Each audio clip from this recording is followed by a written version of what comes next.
and the only podcast that broadcasts 438 miles between each other. You're listening to the fifth quarter podcast. I can't get that intro right. Glad to have you with us. And I'm George Koff, as always, and filling in for Desmond McLaughlin this week in Lubbock. Rather, now he's in College Station, is my good friend Hunter Prabhu. Hunter, thank you for joining the show and hosting this week. Appreciate it. Thank you very much. Glad to be here. Glad to be back. As you may know, Hunter did host or pick some games with us for our Bowl Bonanza episode and earlier in the regular season last year. So it's good to have him back with us as he fills in for Desmond. Don't worry, Desmond will be back next week as we bring in a truly special guest to pick with us. More on that at the end of the episode. This is season 2, episode 4, which brings up the total episode number to number 24. We're going to recap week 3, and we're going to look ahead to week 4 action. Hunter, I almost called you Desmond. Hunter, you ready to get into this? Let's do it.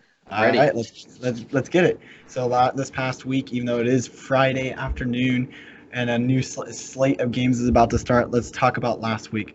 A&M went down in the rankings to number 17 instead of staying at 16, and they faced the FCS opponent from Beaumont, Texas, the Lamar Cardinals, and they covered that 43-point spread like it was a bed sheet on a bed. Nice and easy, completely covered, and then some. But seriously, A&M needs to get better in the red zone. Because the 43-point spread was the only thing that they did good by covering. You can't win SEC games by relying on field goals. Isaiah Spiller looked good. Jashawn Corbin, of course, is out for the year, and Spiller came in, had 116 yards on the ground. Cabody also looked good. I know that running back core is pretty deep, and he looked good. I think that's the best thing is both of them did. What did you see, Hunter? I was impressed with. I'm not going to lie. I was really impressed with Anaya Smith.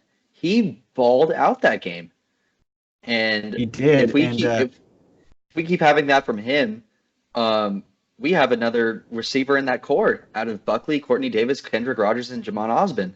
And I think the young factor there too, because those guys you mentioned are all the same class, which means they're all going to probably either go to the NFL draft or go graduate. Once they do that, you're not going to be left with much. So Anaya Smith provides that young core. I think honestly it was the change in number. We saw him against Clemson. He had, I think, number 23 or something. And he came back out and he had number 17 on, and somebody was asking why does he have a change in number. Long story short, that was the best thing that happened for him because he had a great night last week, and hopefully he has a good performance these next few SEC games. That'd be nice. One thing I did want to mention was the Aggie defense forced 3 and outs. Yes. On 9 of the 11 Lamar possessions. That's a field goal and a fumble on the other 2. Yes. That's pretty impressive. I mean, I'm not gonna lie. That's pretty impressive.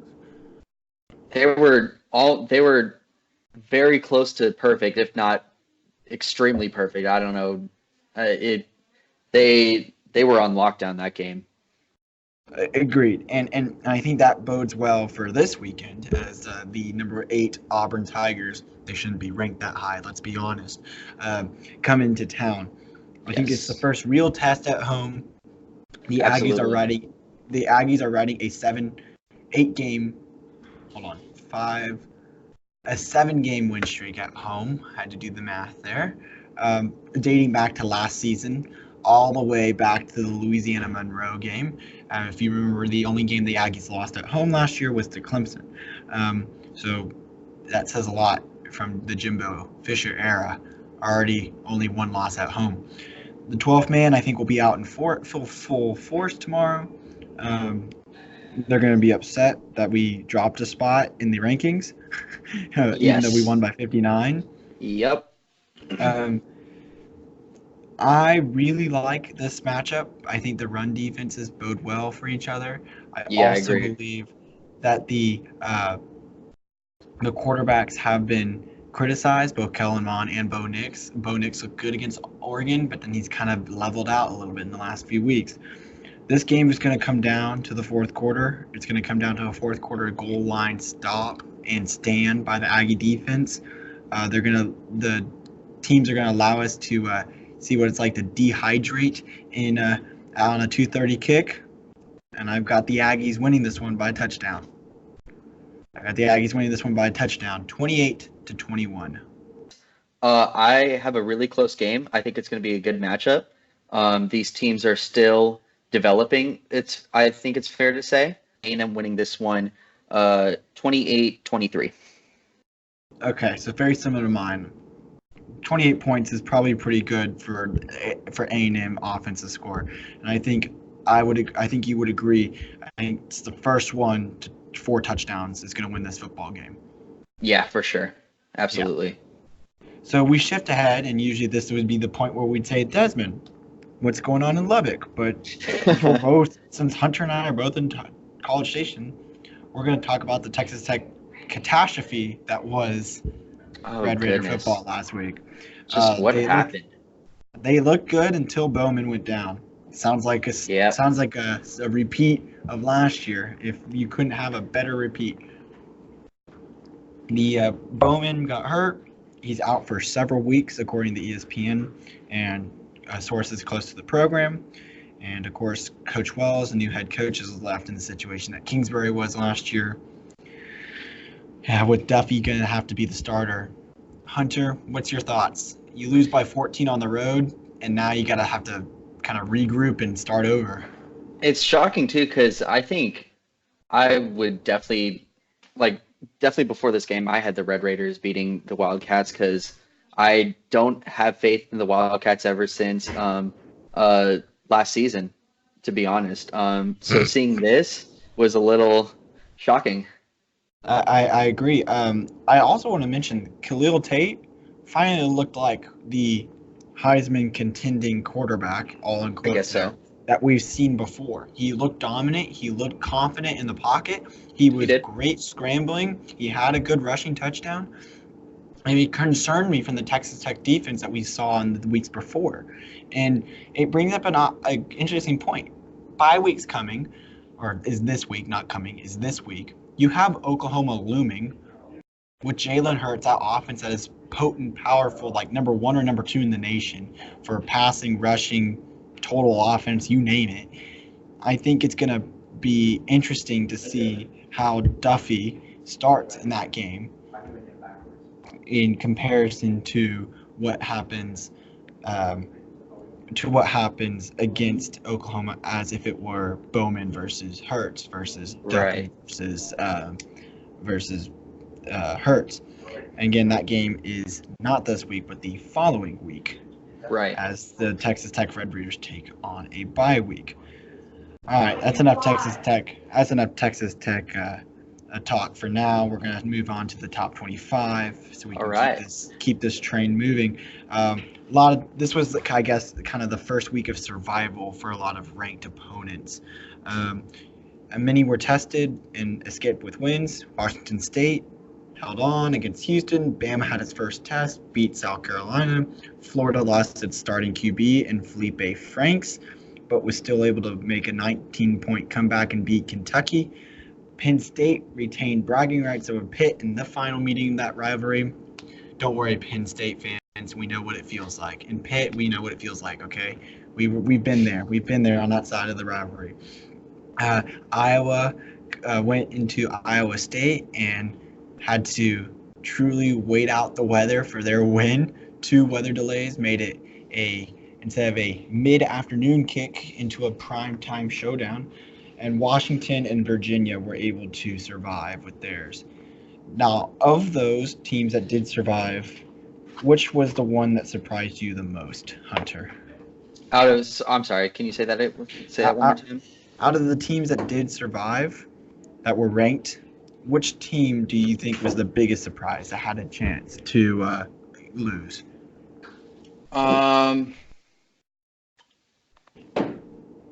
Let's see. I'm not entirely sure, to be honest with you. I wouldn't know. What were you thinking? Well, I was going to say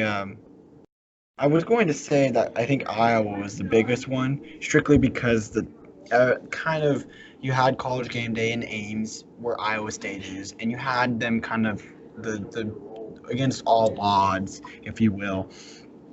Um, I'd also say Penn State to a certain degree. They didn't look dominant at all, um, and Virginia needed a last second game to come back against Florida State. So I can't really pick a specific team, but it could be. I feel like there's a lot there that you could unravel. Right. Now, granted, there were a few teams that did not get that were ranked and did not survive. You had Michigan State, who got burned by themselves, the Yeah. refs, and no pun intended, the Arizona State Sun Devils. They got burned. Okay. Um, and then you had Maryland, who lost its fifth straight game after being ranked. Uh, they lost to Temple on the road I just gotta after say, I'm a not little. scoring Yeah. after not scoring on two fourth and goal. Um, I feel like it kind of brings up a situation from a few weeks ago with Texas and LSU. I mean, Yeah. I don't know how many more of these games we're going to see, but you've got to score when you're in the red zone. I mean, I don't You know do. what it is. I don't know what it is this season. You've got to score in the red zone. You do. A&M, I hope you're listening. I'm a little bit surprised with Iowa State and Maryland this season. There were a lot of high hopes for Iowa State, and 2 games in a row they just didn't. They had a close one with UNI, which I who why would how do you have a 29-26 victory to UNI if you have that high of expectations, and along Let with alone Iowa, a going to three overtimes in that game. So it doesn't make any sense. so are you telling me that you're not buying into Iowa State even contending in the Big 12 now because they've had close non-conference wins I or mean, losses and wins? I had high hopes for them before the season after what I've been hearing, but I'm looking at these 2 games and they got to step it up. Otherwise, they're a Big 12 title is going to be a long shot for them. I think it And already is a long shot with Texas and Oklahoma going to be the kind of the power weights, the and heavyweights. But and now think of their schedule ahead. You got Baylor at Baylor, you got TCU, who's a top 25 ranked team, and you have West Virginia and Texas Tech, which are all and even still Oklahoma State, Oklahoma. The list just goes on. After the agreed, ULM, it's going to be a tough road for them if they agreed. keep playing like this. If we'll get into that, but again, a few more points of notice. You mentioned it. TCU is in the top 25 now, and they play SMU, and unbelievably, that is a matchup of undefeated teams, as SMU is started Right. strong and TCU has too. Cal moved to 3-0 for the third straight year. Colorado lost in overtime. Yeah. Uh, but let's talk about the one that's like it's looking like something that's highlighted and in bold and in all caps. How do you lose?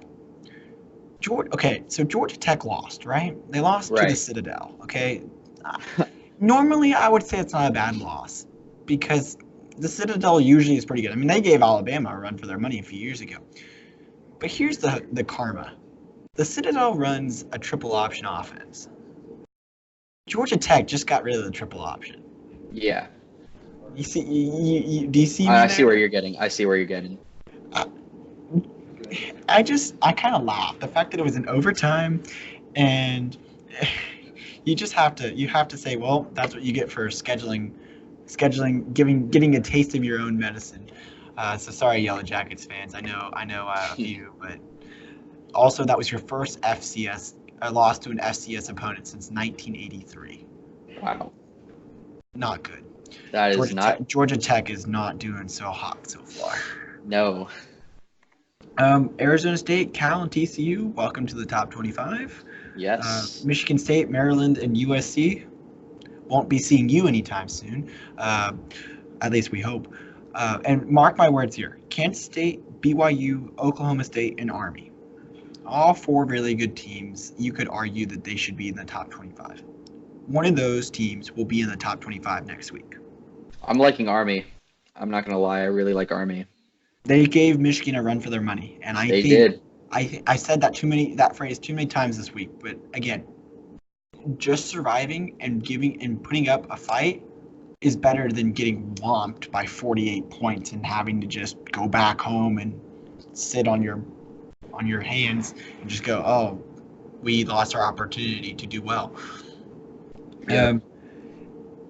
So I think that's about it for the top 25 there. And speaking of top 25, we got three big ranked unranked matchups this week. Our first top 10 matchup of the year as Notre Dame and Georgia square off in Athens tomorrow night on CBS. Great game. Great game. That's because of it being the first top 10 matchup. That's also where College Game Day is.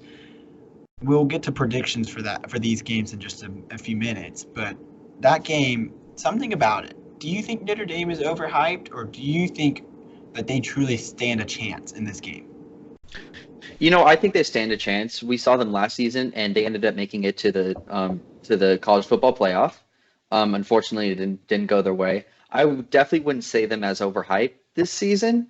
I would actually say them as a little bit underrated, just because they're seventh. They're an undefeated team. They're in Athens. They could give Georgia a run for their money. I know you say that quote a lot, but I'll say this one.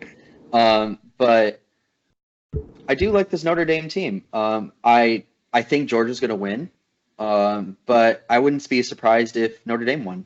Okay. We also have Auburn, Texas A&M, 8 versus 17, and then we also have the biggest Big Ten game so far, Michigan and Wisconsin. That's an 11 versus 13 matchup. Of course, you have SMU, TCU, which we'll get into in Colorado and Arizona State. We'll get into those games in just a moment. Let's take a break, though, from the college football scene. Now let's focus to the NFL, the business, and the professional side of football. The NFL started back up. We're headed into week number 3 of the season. 3, yes. I know you're a big Broncos fan, Hunter. Yeah, let's not talk about that. It was not a great loss, a great win to, a great loss to the Bears, who have struggled with field goal kicking as of late. That game was ours, and it slipped away. I don't know how. But Mahomes and the Chiefs, they play Baltimore Lamar this Jackson. week. That's a great game. Could this be a front runner for the game of the year? And we're only in week 3 of the NFL. Absolutely. Because I think you have a Chiefs defense that's below average. I'll say that. And you have 2 of the best offenses, I believe, in the NFL as of right now. I think I'll put them ahead of the Patriots in offense right now, even though the Patriots whopped the Dolphins, but that's the Dolphins. I'm not going to give them credit until they play an actual team. But we'll get to the Dolphins in just a second. Yeah, we'll get to them. But gosh, Lamar Jackson has definitely improved that passing game of his, and obviously Mahomes is Mahomes. You can't go wrong with that. So yes, I do believe that this could have a possibility of being game of the year. Give me a quick pick. I know I know you can't really pick the Chiefs because they're in your division, in your AFC West division. But the Ravens have kind of been decent. They had to stave off a comeback to Kyler Murray and the Cardinals. So who you got quickly though? Who you got? I'm gonna take the Chiefs, just because. Okay. I believe in Pat Mahomes. Yeah. I hate to say it. You can't go wrong with Pat Mahomes. Yeah, I hate to say it, but I have to choose the Chiefs on this one.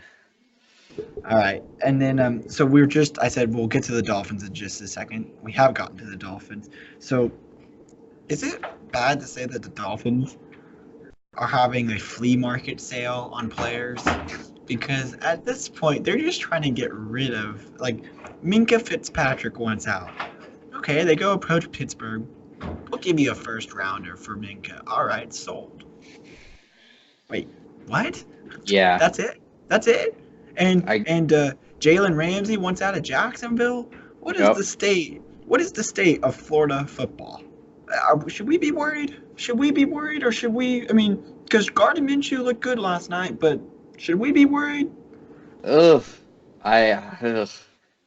surprising for Miami too, just because you're in a really popular city. You're in South Beach. Who doesn't want to live in South Beach? And the fact that you have people wanting to request out of the Dolphins organization, that's a major problem. And you can tell something's not right in that front office. Exactly. I agree. And they take on the Cowboys this week and are a 23-point underdog, if that doesn't say much. If that says much. Um, Daniel Jones gets his first start this Yep. week. Yep. Even with that, Tampa Bay is a 6-point favorite. Do you think the Giants have a lot to prove at this point, or do you think they are starting Daniel Jones because they realize they've hit rock bottom and Eli is no longer the answer? I think as of right now, it's a little bit of experimenting, if that makes sense. I expected Eli to not make it through 4 weeks with the Giants, and look at that, he couldn't even make it through three.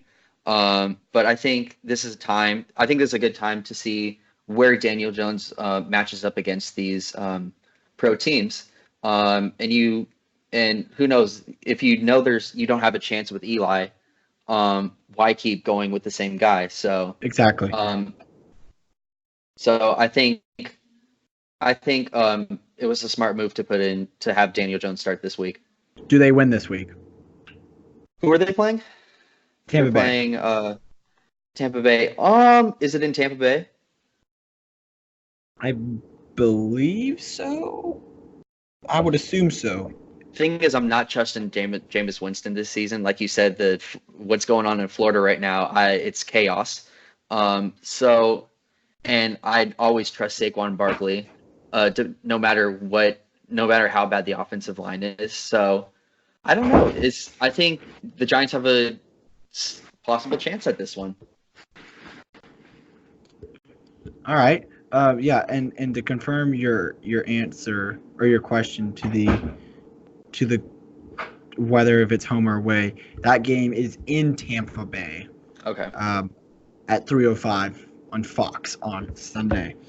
Well, we know the Patriots going to come out of the AFC because they're just the Patriots. They're going to win again unless Tom Brady retires. The Patriots aren't going anywhere. As much as I hate to say this, I think the Cowboys are going to come out of the NFC.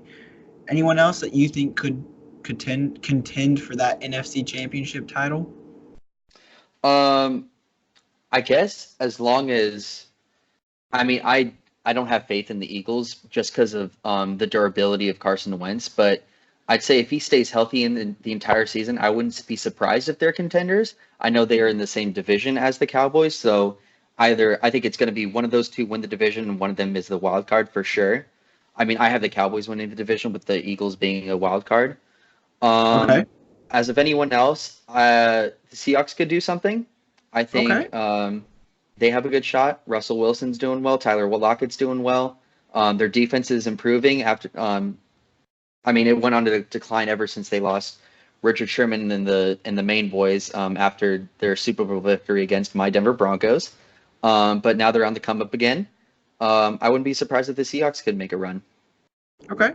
I definitely think it'll be either Dallas or Seattle, and it's interesting to see because at this point I've ruled out New Orleans because of Drew Brees' injury, and we don't know his status after that.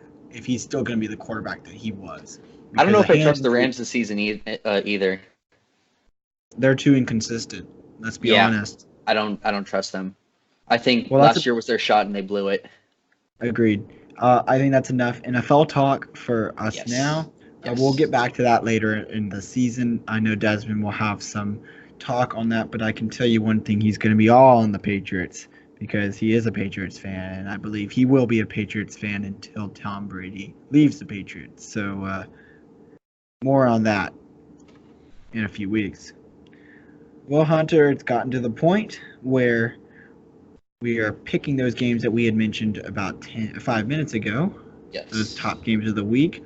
I'd like to inform the viewers that Desmond once again got his upset pick wrong. He picked Houston and they lost to Washington State. So he is 1-2 on the year. Real quick, did you see that Houston-Tulane game yesterday? I watched that. That was insane.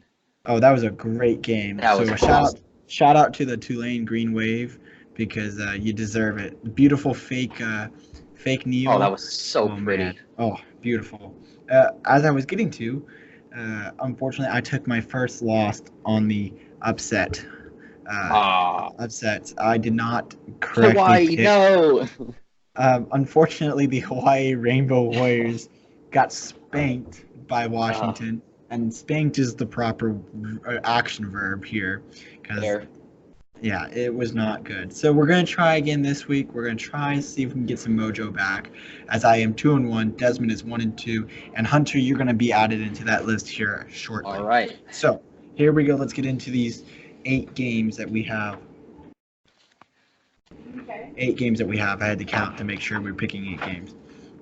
The first one is that Big Ten matchup. 11th ranked Michigan Wolverines travel to Madison, Wisconsin to take on the 13th ranked Badgers. I think this is legitimately a very good game from the Big Ten. Trying to figure out who the last few weeks have been trying to figure out who's the better team. I think they're very evenly matched. I do give Wisconsin the upper hand in the offensive production, strictly because Michigan's kind of been wishy-washy against Army, didn't look so great against Middle Tennessee. Mm-hmm. Jonathan Taylor is going to be the difference. I've got the Yep. Badgers winning this one. I Ooh. say, I say a lot. I'd say more comfortably rather than a lot. I've got the Wisconsin Badgers 42, Michigan Wolverines 28. Hunter, what about you? I think the Michigan did look shaky, both of their games, but I think this is obviously a real test for them. But I think they are going to pass this test and beat Wisconsin no matter. I mean, I give a lot of props to Wisconsin. They're a very good football team. But I'm going to have faith in Jim Harbaugh and his team. So I will have it 35 to 22. Okay. And that game is the first actual big noon kickoff for Fox. It's at 11 a.m. Central, noon Eastern on Fox. It's a legitimately big game, and it's at noon in the Big Ten. Okay, you can't go wrong there. Wisconsin is a 3.5 point favorite for you bettors out there, so keep that in the mind. Next up, the 22nd ranked Washington Huskies, after their big win against Hawaii, travel to Provo, Utah to take on the BYU Cougars. We've seen this BYU Cougar team inspired after their opening loss to Utah, who at this point might be a very good team, and that loss is not going to look too bad uh, on their resume. But man, the Huskies, and I'm gonna put another pun in there. The Huskies made my upset pick last week look like dog chow. Okay, they just I want to pick against them, and BYU is looking like a pretty good team. But man, if I think I've already upset the gods of Seattle too much at this point. So the Cougars are looking for their third straight win, and again at home. But the Huskies are going to be too much for those BYU Cougars who they played last year and defeated. I've got the Washington Huskies 38-35 at a 2:30 p.m. kickoff on ABC. Hunter, what about you? I'm going to have the same score as you, but I'm going to have the BY Cougars winning this one against the Washington Huskies. Okay. Um, I I I think BYU sometimes has some magic at home, even though they lost to Utah in their first game. But I like the BYU Cougars in this one, so I'll give them a 38-35 victory. Is this your upset? This will be my upset. At Okay. least, at least maybe if I don't have another. All right. All right. All right. And Washington is a basically touchdown favorite. So that would definitely be covering for BYU. Yes. So we move on to the next one. So Hunter, are you familiar with some of these Texas college rivalry names? I'm not familiar. I don't know if SMU or TCU have a bitter rivalry. Well, so let's do some historical background here for a second. A&M and Texas used to play in what they called the Lone Star Showdown. Two flagship Texas schools. You get the idea. Yeah. North Texas and SMU supposedly have played in what they call the Safeway Bowl because the SMU coach one day, or North Texas coach one day had said that we'll just play in the middle of the Safeway parking lot because that's how, like, yeah, who cares? You know, it's that type of game. Whoa, okay. You've got the TCU Texas game that doesn't have a rivalry name. You have the Texas Tech Texas, which is they played for the Governor's Spurs or Chancellor Spurs, something like that. Well, the SMU Mustangs and the TCU Froggies, the Horned Frogs, play in what's called the Battle for the Iron Skillet. All right, and I'm not making this up. This is a legitimate name. Oh, This is what they goodness. brand it as, and the whole story goes that they were the SMU Mustangs cooking up some frogs or some sort of I don't know on the skillet, and TCU saw this long ago and wanted the skillet back. And long story short, they've been playing for this said skillet ever since. This year is the first in many decades that the teams are undefeated going into the rivalry game. Ooh. The TCU doesn't look stoppable, and neither does SMU. Shane Buechele, who's the former Texas quarterback, is now leading the offense for the Mustangs. We're gonna get a shootout. SMU could say it's gonna look like a Big 12 team. I've got the Mustangs losing to the TCU Horned Frogs, 49-45. Hunter, Ooh. what about you? You have a closer game. SMU starting off real good, but I think TCU and the Big 12 is another level that SMU cannot handle. I'm liking this TCU team so far, so I'm going to have it a little bit bigger than that. I'm going to have it 42-17. Okay. And you said TCU then? Yes, sir. All right, that's a big win then for TCU. All right, and that game is at 2:30 on FS1. TCU is a 9-point favorite. So you would be taking the TCU Frogs outright, which would not surprise me. Well, in a game most of the South probably won't be able to watch because we don't get Pac-12 network, the Colorado Buffaloes take on the 24th ranked Arizona State Sun Devils in Tempe, Arizona. And you know what, Hunter? Sometimes you just have to have faith when it comes to an upset. Okay, I picked the Buffaloes a few weeks ago. Ooh. And they were down 17-0 late in the first half against Nebraska. They came back and won in overtime. That was an impressive victory. Last week, they struggled against a pretty decent Air Force team. Arizona State had some help from Michigan State's incompetence of not knowing that you only are allowed to put 11 men on the field, not 12. This game's going to be a fun one, but ultimately, my gut is telling me to take Colorado yet again. I'm rolling with the Buffaloes the second time this season to give the Sun Devils their first loss. I've got the Buffaloes 31, Sun Devils 27 in overtime. Ooh. Hunter, very impressive.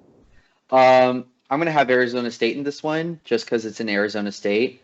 They have a good team. I like Colorado. I have friends who both go to Colorado and Arizona State, but it's definitely not easy to win in Sun Devil Stadium. I'm going to have it a low-scoring game, though, so I'm going to have Arizona State winning 20-10. Ooh, okay. Arizona State's a 7.5-point favorite, so yeah, it could be close, it could be big, we'll see. All right, moving to the game of the week, and no doubter of the game of the week. Notre Dame and Georgia. We talked about it earlier. You kind of already previewed this one. We're going to go to you first, Hunter. What do you got? I think it's going to be a close game. Like I said before, Notre Dame's going to give Georgia a run for their money. But at the end of the day, I think Georgia's going to be too much for Notre Dame. I'm going to have this one 30-25. All right, very similar to what I have. The last time these two teams met, it was in South Bend, and the Georgia Bulldogs came out with a 20-19 win. And it changed the playoff outlook that year. Believe it or not, I feel like I'm repeating myself because that's what's happening this year. It's going to be a very similar impact on the college football playoff. Athens is going to be rocking. It's prime time. Saturday Night Lights in the South. What more can you ask for? Game day's there. You know, everything is just perfect for an upset, right? Wrong. Yes. I've got it's going to be a fourth quarter comeback. It's going to bring back similar vibes to that Clemson-Notre Dame game in which Dabo said, bring your own guts, where Notre Dame almost came back and won. But this time, again, they fall on the short end of the stick, and I've got the Georgia Bulldogs by 1, 31-30. Ooh. Mind you, Georgia is a 14-point favorite in this game. So it's going to be closer than the experts think, closer than Vegas thinks, and I believe it'll be closer than most people think. 1 point is pretty close, or the closest you can get in college football. All right, Friday Night Lights. We've got a game going on right as this game or this episode gets on to YouTube. Is probably going to be right as it starts, but the Utah Utes, number 10th in the nation, take on the USC Trojans in Southern California, in LA, in the Coliseum. Friday Night Lights in the Pac-12. It just means there's a potential for an upset, right? A top 10 team to lose. But who are we kidding? The Utes look like literally the best team in the Pac-12. I would Oh say yeah. better than Washington State. They look so dominant. They look so clean. They look good. Put it this way. They're going to win. And not only are they going to win, they're going to bring College Game Day to Utah yet again. It's the only top 10 match. It's going to be the only ranked matchup of the week next week. I've got the Utah Utes winning this one big, and I mean big. Utah 40, USC 13. Wow. Goodness. I have to agree with you on this one. As much as I grew up loving USC, but this Utah team looks incredible, and I will take Tyler Huntley any day over Slovis. You got Huntley with a 77.8 completion percentage, which is highly impressive. He can run the ball, and you got Zach Moss in that backfield going 57 to 373. I have the Utah Utes winning big too, 52-17. Ooh, man, it's gonna be a rough night to be a USC Trojan, that's for sure. That game is tonight at 8 p.m. on FS1. Utah is a 4-point favorite. I cannot believe Vegas believes it's gonna be that close. Maybe they see something that we don't, but Slovis, last time I checked, he's still a freshman. Wouldn't have freshman quarterbacks ever done well at USC? I'm sorry. Never. Maybe there's been some, never. But he may have had Kurt Warner as his guy that he's trained with. Kurt Warner's not going to provide any good luck today. I ain't going to save him. So I almost called you Desmond Hunter. I'm so sorry. All right, Hunter. Did it second time. All right, Hunter. Did you see the game last week within Chestnut Hill in Massachusetts and Boston? I don't think I did. I'm pretty sure I did. Between Boston College and Kansas? I did not. No, that's probably because you were like 60% of the country and you don't have an ACC network. And yes, if you're like me, you kind of have to go to Reddit and you have to find a subreddit and find a link to watch it privately and watch it with a lot of ads and randomness. So you don't want to go through that trouble. Well, I looked at the highlights. I'll be honest. Kansas looked dominant. Kansas looked good. If your first win on the road in 48 games is over Boston College, well, this is over a Power 5 opponent, is Boston College, yeesh. I'm sorry, Boston College, but I don't know what you're supposed to do this week. I don't even know if you're going to be able to beat Rutgers this week, all right? Let's be honest. Anyway, Kansas goes back home. They take on West Virginia and the Mountaineers. This is the biggest win that Kansas has had since they beat Texas a few years ago. Basically their biggest road win ever. And you know what they call Les Miles, right? They call him the Mad Hatter. He's got these Jayhawks rolling. West Virginia is a 4.5-point favorite. Who are we kidding? This is going to be an on-brand Big 12 shootout. And nobody's going to be able to watch it because it's on ESPN Plus, unless you've got ESPN Plus. And if you do, hit Desmond and I up on the fifth quarter here. We'd love to get some ESPN Plus action in here. I've got the Kansas Jayhawks shocking the world, but not really shocking the world because it's West Virginia. So just winning a Big 12 game. I got them winning 49-42. What about you, Hunter? Okay, I'm gonna have it more of a low-scoring game, but I'm gonna have West Virginia winning this one. Just because I see that Coastal Carolina loss on the Kansas Jayhawks record, I'm not really liking that. Obviously, they have Les Miles, who's a better coach, but I think you got to give him a couple years. So I got West Virginia winning this one, 20-7. So yeah, Yeesh, you're not really being confident in these Jayhawks. And you obviously did not watch the 48-24 win in which Kansas no, shut out Boston College the entire second half. So they did. just food for thought there. They were up 20. They scored 20 points in the second half. Kansas, that is. We'll just move on to the final matchup, but just keep that in your thoughts and see if Okay. see if you if you say otherwise. All right. The final game that we're going to pick this week is, for some random reason, it's the ABC primetime Saturday Night Football game, again in Austin, as the 12th ranked Longhorns play host to the Oklahoma State Cowboys. Longhorns are back at home in primetime, trying to defend their turf again on ABC. The Cowboys of House Stillwater. Sounds so glorious, right? A completing tasteless victory after last year's win, in which the Horns, they were sore losers, and they got that, scuffle at the end of the game, and really didn't want to accept defeat. But you know what? Who cares? Let's put all the puns and randomness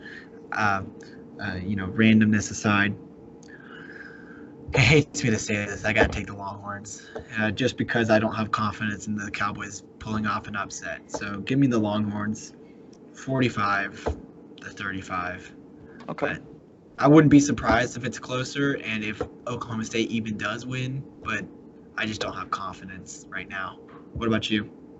I completely agree with you. I think Texas is definitely improved from last season. It hurts to say that. Oklahoma State is not improved from last season. I'm going to have Texas winning this one 42-28. Okay. Yeah, and they're not back yet. They just are going to win, all right? We're just going to say that. We're leaving it at that. All right, we're going to get through these last two segments fairly quickly here. We're coming up on the 45-minute mark, and you know what that means. It means we need to pull it, pause. So in a new segment this year, we have the Scary Good Game. This is a game that has a line of 2.5 or 3 points or lower, and it is a game that usually might be surprising, might not. This week's it's the 23rd ranked California Golden Bears traveling to Oxford, Mississippi in the Grove to face off against the Ole Miss Rebels. This is basically a pick'em game, because in college you give them you give the home team a 2-point favorite, or 2 points. So this is basically a pick'em. The Golden Bears again are 3-0 for the third straight year. Ole Miss hasn't let that game against Memphis define their season. They're 2-1. I think it will be close early, but Cal will reach out and they'll keep playing in the second half. They'll be the better team. Not only do they cover, but they win outright. I've got Cal by 10. So give me Cal outright. What about you, Hunter? You get to choose either Cal outright, Ole Miss covers, Cal covers, or Ole Miss outright. I'm going to say Cal covers. Okay. I think it'll be close, but just because it's an Ole Miss. But I like Cal on this one. I think they're an improved team. And shout out to my man Jared Stopp, who goes to Cal on the football team. So hoping for a win. All right. Well, I'm not going to make you pick a small school, because you're in Desmond's place, so you're repping Houston. So you had to see Tulane beat Houston badly yesterday. But you know what? Yes. It is what it is. They're 1-3. They're going to make a comeback, right? Or 1-3. Yeah, 1-3. They'll make a comeback. As for me, if you tuned in last week, you know that I had entered the transfer portal for fans and was taking my allegiance elsewhere, away from North Texas, because North Texas just did not impress me. They just, so I had to jump off that bandwagon, and I have officially made my decision. All right. Let's pretend there's 3 hats, right? I am going to take my fan talents to, drumroll please,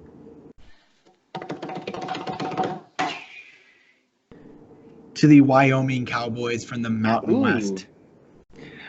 The Wyoming Cowboys, they just topped the rest over Georgia State and Hawaii. Of course, Hawaii got swamped. I don't know if I can count on them. And Georgia State, they just look bad. After those first 2 wins they got, they just forget it. So Wyoming was the only team that stayed undefeated. So give me the Wyoming Cowboys. They take on Tulsa this week. They're a 3-point underdog, but you know what that means? That means you got to you gotta just climb from the dead, and you gotta win. They have wins over Missouri, Texas State, and Idaho. Those last two aren't really that impressive, but the Missouri game is still impressive. So, give me, uh, give me Wyoming. I'll go get a shirt. I'll go rep the Wyoming Cowboys. So just as Jordan, as whatever this guy is, Ramsey from the Cowboy guy, giddy on up out of my way. Whatever he sings in Old Town Road. Gonna giddy up. If you ain't gonna giddy on, so giddy up out of my way or something. This is how uncultured I am. I'll be honest. Don't worry about it.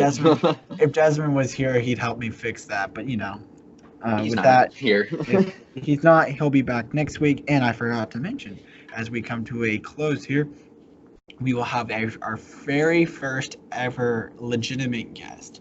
I'm not calling that our friends and are not legitimate guests, but we will have the very talented sports writer, ESPN's sports writer, Sam Kahn Jr., who writes for the state of Texas on Texas, Rice, A&M, Houston, all the college teams. He will be with us picking games, and we'll have that on episode number 25 total. Big time. Like it. Yeah, big time. So Desmond will be back with us. Desmond will be back with us next week, and we bid adieu to this episode of the fifth quarter. So signing off from just a few minutes down the road in College Station, he's Hunter Prabhu. Thank you very much for filling in for Desmond. Thank you. I'll see you at the game. Yeah, and I am George Koff saying so long from College Station. You've been listening to the fifth quarter podcast. Take care, and I'll do this for Desmond's regards. As always, Gig'em Aggies and Wreck 'em Tech. Yes. So long.